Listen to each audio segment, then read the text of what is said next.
ఈ మృత్యు అనేటిది సన్నిహితంగా మన పక్కన ఉంది. ఉపనిషత్తుల్లో చాలా పచ్చి ఉదాహరణతో ఒకటి ఉంటుందమ్మా.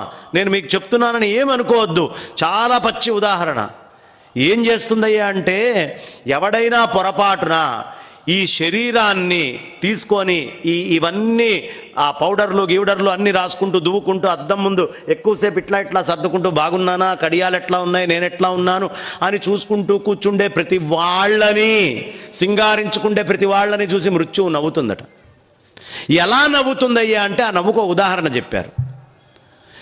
పక్కవాడితోటి పిల్లవాడిని కన్నటువంటి భార్య మొగుడు ఆ పిల్లవాడిని ఆడిస్తుంటే, ఆడిచ్చరా వీడిని పిల్లవాడు కాదు, వీడు వాడి పిల్లవాడు అని మనసులో ఎలా అనుకుంటుందో, ఈ మృత్యుదేవత కూడా అరే నీ శరీరం కాదురా, నాదైన శరీరాన్ని ఎంత బాగా అలంకరిస్తున్నావురా, బ్రహ్మాండంగా అలంకరించుకో, ఇంకాస్త తత్తర్రా, ఇంకాస్త బట్టలు వేసుకో, రకరకాలుగా ఇది నాది, బాగా అలంకరించుకుంటున్నావురా.